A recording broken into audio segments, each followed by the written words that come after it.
Assalamualaikum warahmatullahi wabarakatuh. Sama kita lagi berjumpa dengan KRPN TV. Sebelumnya mohon maaf, ini mungkin agak kurang fokus karena ini sudah pukul setengah 2 pagi. Kita pembahasannya nanti yuk, kita cuma mendengarkan apa yang diceritakan oleh Mas Tony. Katanya tadi dia ada sebuah cerita, mungkin nanti kita tanggapi Mas Yus ya. Jadi biar video ini bisa mengalir dan bisa berjalan dengan ritme yang pas, maksudnya gak betul kok ini kok kono. Dan sebelum ini kita mulai, silahkan dukung kami dengan cara like, comment, share, dan subscribe. Yang baru menemukan channel kami silahkan subscribe, di share ke teman kalian. Mungkin dari cerita kami, review materi dan sebagainya, dan penelusuran bisa menjadi hiburan, tontonan, bahkan manfaat buat kalian. Silahkan di share di grup ke teman kalian dan sebagainya. Dan tidak lama lagi kita bahas, mungkin monggo waktu dan tempat kami usahakan. Jadi ini beberapa hari yang lalu, yes, jam di luar kerja, iseng-iseng ngeritik Sendiri itu Mas? enggak, Sama rekan kerja? juga Sama cewek? juk, malah gak mungkin cara mama ngapain aku. Jadi karo sopo? Iya, karo anu lah, ada Temen wis? temen gak ketok bener-bener Sini dewi tuh Mas, ngono enggak, ala. namanya temen gue. Iya, jadi gak tadi gak pernah aku. Iya wes, iya. Secara kasat mata sendiri gitu lah wes.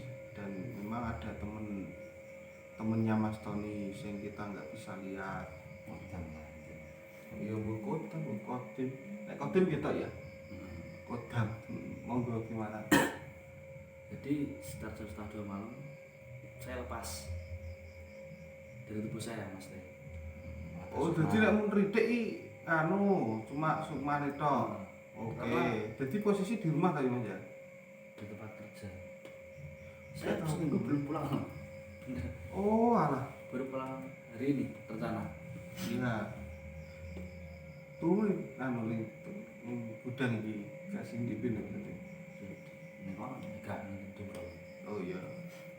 Di situ kan ada kayak semacam katanya itu kuburan bayi katanya. Terus sorenya tak lihat aksesnya nggak ada. Dengan Sawah. kamu sendiri berangkat gitu Mas? Nggak ada aksesnya. Nggak ada strom tikosnya di sana.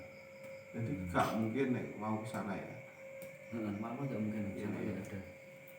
Ini gitu lepas. Ada 2 makam bayi yang saya lihat, tapi sudah rata dengan tanah. Nggak kopan lah istilahnya. Dan nek ngerti itu masih makam bayi Mas. Kan bisa sedikit flashback. Di tengah sawah ada kayak semacam apa sih jenis lokasi lah. Enggak Tempat yang tidak ditanami gitu wes. ada tanamannya cuma pohon besar semua. Tapi kan nggak dibuat anu padi tuh Mas. Enggak. Nah, iya. Itu saya coba korek informasi kenapa, kan awalnya kan nggak percaya sebelum lihat langsung. Oke. Kenapa dinamakan dengan tempat apa jenis kuburan bayi? Memang dulu ada yang ngubur bayi di situ. Nggak tahu siapa orangnya. Yang jelas juga nggak terawat. Jadi itu lokasinya tidak di pemakaman umum, Enggak. di tengah sawah, tapi ada kuburan bayi yang tidak tahu siapa yang mengubur bayi di situ Mas ya. Kalau dibilang masih terawat kan pasti ada tandanya Mas. Untuk yang sejarah nggak ada, rata dengan tanah misalnya. Itu di sela-sela pohon beryote akar Dekat ya masih kan 2 kan dekat ini ya. dekat. Dan di situ saya ada juga nemu sih mendekati satu mustika, tapi punya orang ditanam di situ. Di juga berdekatan dengan si makam bayi itu. Pas di situ. Oh tepat, memang memang sengaja mungkin ya. Itu punya orang, katanya sok di sana, sok ya sepuh lah, mbah.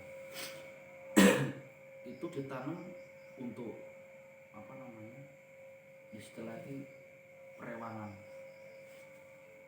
Yang nggak seminggu ini maksudnya. Batunya itu. Oke.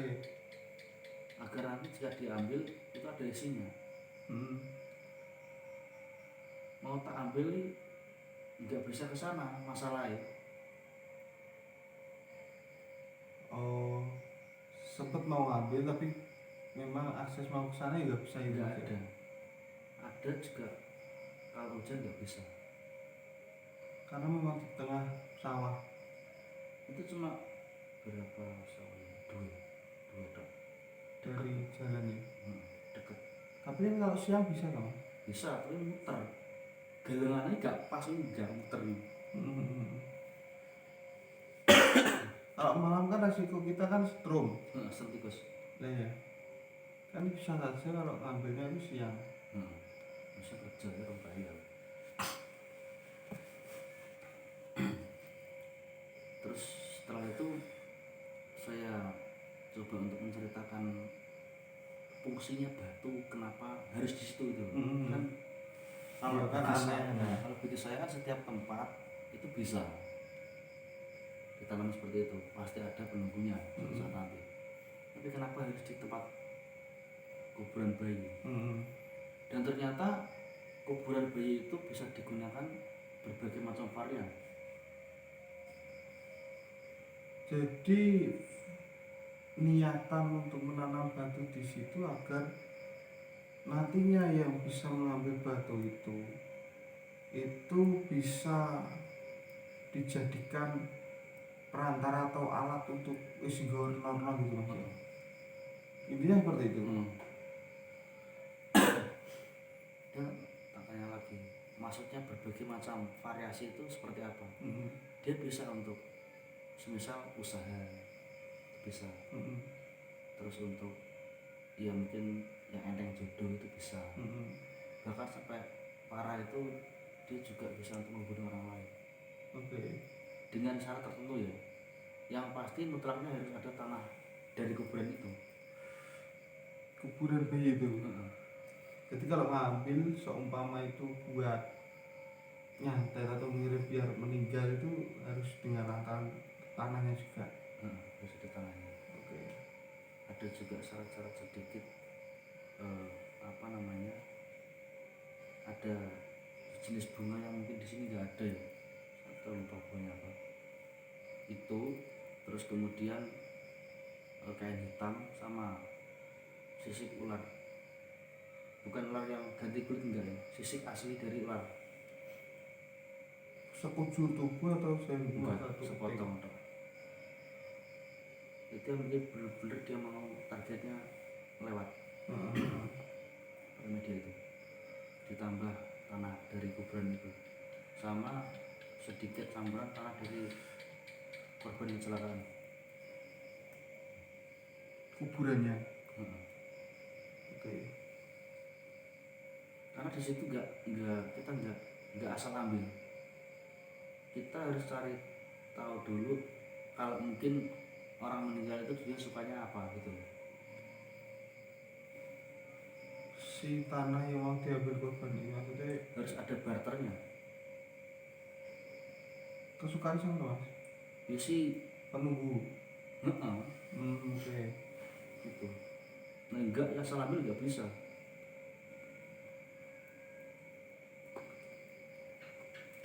Harus ada apa namanya pertukarannya. Jadi kalau mau ambil batu maksudnya? Enggak, tanahnya. Oh maksudnya ketika mengambil syarat tanah korban kecelakaan itu kita tidak asal ambil tapi juga harus tahu kesukaan si yang meninggal itu ya. Oke, iya. Ada efek lah mungkin kalau butuh yang ngambil. Iya, logikanya seperti ini. Itu tanah dia yang punya. Jin itu dia per wilayah. Nah kalau dia gak terima ya lewat mas kita.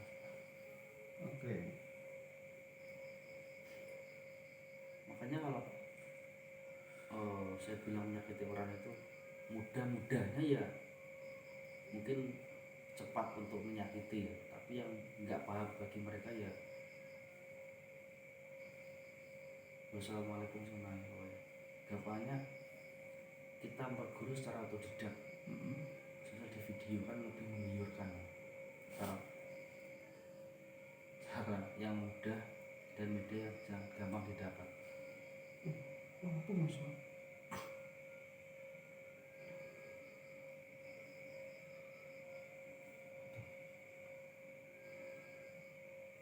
Anu kok kucing ki mau wulu ngono lho maksudku. Iya, Bang. Ya lanjut Bang. Jadi kalau dibilang mudah ya enggak mudah aslinya sebenarnya. Tapi kalau yang enggak tahu kan pasti gampang ngelarani wong. Iya. Ternyata ada syarat yang sulit itu ya. Kalau orang enggak berkenan, orang dukun beres. Dia enggak tahu kerjaannya kok. Oke. Makanya dukun sangat itu maharnya. Karek nek sing golekne syarat sapa ngene ya. Heeh. Tapi golek syarat dukun kan yo ribet to iki. Heeh. Ngidul jasane. Silakan. Oh gak meroi kepatani kan gak iso ya. Enggak bisa.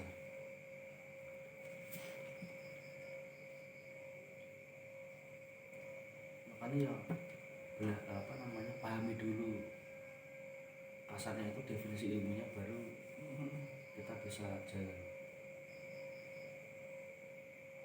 Nah asal kasarnya belajar kita wong atau gak pernah pateni kok penak mateni wong. Kita gak usah lawan takdir. Tapi mau apa? Kan sing dibicarakan sampai tadi, kalau nggak suka sama Allah juga iso semudah itu materi wong lewat santet tidak tahu kirim itu tadi ya. Itu kalau santet ada sebagian ada feedback atau ada balasan yang setimpal gitu kan. Yang jelas kita kan sebenarnya diperbudak oleh bangsa mereka. Tapi kalau yang mengirim sampai meninggal itu pasti juga ada mas. Ada. Itu apa mas? Buruknya seperti ini. Kita sebagai praktisi itu ada yang namanya penangguhan. Ini seperti apa? Dimana agar kita tidak terkena iblis secara langsung. Makanya kalau ada orang yang datang minta santet, mesti dibilang kamu bisa berdua resikonya. Itu pasti. Itu wujud penangguhan. Karena misalnya si intinya gini, kalau kita minjam uang di bank, itu kan juga ada kasaran ini jadi jaminan. Oke. Di dunia kita penangguhan namanya. Nah di situ kan kita nggak tahu target seperti apa. Dia punya apa dalam tubuhnya. Iya. Dia orang mana kita nggak tahu. Ya. Dia lain kok sekti gitu. Jadi korban ini. Makanya sebelum kita mengirimkan media tersebut, kita adakan ritual penangguhan, di mana kita takutkan semuanya pada si pelaku yang mau. Ya. Jadi benang merah itu akan tertuju pada rumah si pelaku. Antara nih si sosok yang jadi perantara itu ada benang merah ke korban sama pelaku gitu kan. Kalau yang kerja kotor kan enggak. Si korban ke dukun baru ke pelaku. Saya apa? Dukun kotor. Saya mendul. Ya, iya gak mendul. Saya gak paham maksudnya, gak paham secara jelas. Iya mendul. Iya, kurang pinter. Saya gak paham. Gak pinter deh. Layune gitu. Jadi kita punya dukun kan orang pintar. Kalau dia paham penangguhan ya pasti setelah dulu di mana nantinya si yang mengobati itu akan tahu siapa yang benci dengan orang tersebut. Kalau mungkin kasarnya zaman sekarang kalau yang mengobati pasti yang tahu dukunnya. Sekiranya mungkin ini dia nggak tahu sama pelakunya, dalangnya dia nggak tahu. Kalau orang pintar mengobati hal tersebut ya dicari siapa yang ngirim. ngirim. Jadi pelaku ini memang dendam dengan si korban. Nah dukunnya nggak perlu, dia hanya pion kok. Dia cuma apa jenenge kurir, bukan ngeternet. Yang jelas yo kita kalau mau mengembalikan barang itu kan ke resellernya, bukan ke kurirnya. Tapi pada saat ini kurirnya mas gitu. Akhirnya ngono gitu. Fenomenanya hampir sama intinya. Memang sekarang jarang sekali orang yang buka kartu tersebut. Resiko nek gak pinter tenan. Kalau orang sombong masalah dia bisa mengirim santet terus mengirim penyakit ke orang lain, yuk dikurangi sombongan. Kalian belum pernah merasakan namanya counter attack? Counter attack ini ngerokin mas. Oke, kembali ke mustika itu mas. Itu ceritanya gimana mas? Itu setelah mungkin mas Tony mencari tahu dan kan sudah tahu tadi maksudnya informasinya secara jelas kan seperti apa tahu. Itu nantinya seperti apa maksudnya tindakan dari mas Tony sendiri mungkin? Entah berpanen masih kok nek berpanen kayak strom ya. Dan juga sangat ya dukun awan-awan. Awalnya baru. Biar apa mas? Awan-awan lah. Yo, kepala ke al nyebar tok strom gak kabeh. Iya. Paling tadi pagar tok kan. Ini cepat cicil paling. Itu ndak. Tak wujudnya mustika belum tahu mas ya? Atau jelas mustika dia. Nanti jika uang bahaya banget ya. Oh jadi mas Tony ambil sendiri untuk mengamankan itu mas ya? Dia mustika itu juga tergantung Si serat dia. Nah ada orang yang frekuensi dengan sosok itu, dia akan bisa sendiri. Iya apa? Muncul sendiri tanpa ditarik. Oke. Nah kan pas bulasan Dan pada akhirnya banyak cerita yang mungkin dukun dadakan ketika menemukan batu mungkin seperti itu ya Bruce Dawan ya. Iya. Jadi memang yuk wah aku seri wong gitu ya. Itu harusnya berusaha ya posisinya. Kalau master sendiri itu mau maksa ngambil gitu ya. Bukan untuk maksudnya bukan yang memang dibahkan untuk master ini. Enggak. Nah kasarnya dikasih. Terlalu tergiur dengan hal semacam itu balik nih terus. Ndablek nih terus. Dia itu fungsinya ya rata-rata ya segala wong urip gak penak kan pokoknya. Dibilang dia wong ibarat kapangane stres. Wis gendeng lah menang-menang. Ala-ala gendeng. Terus santai janur ireng. Kaya sayu dino barang ngono kae. Selamatan. Santai tapi ya selamatan. Saya dino bangga.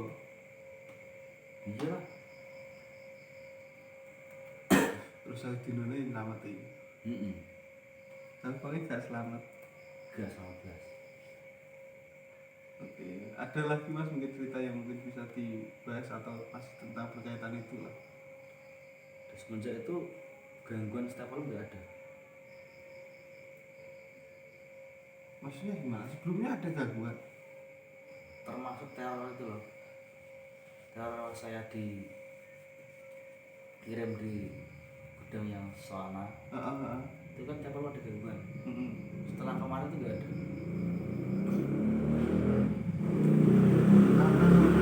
Maksudnya kesana gitu? Nggak tahu ya. Mungkin ada kaitannya dengan itu. Nggak tahu.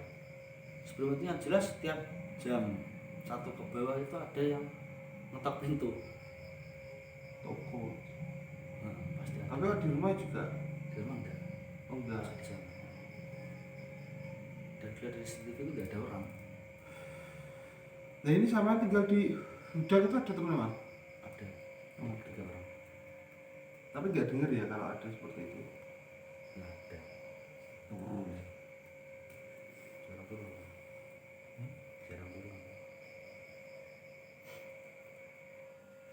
Ini malah Hmm? malah Ya bal-balan.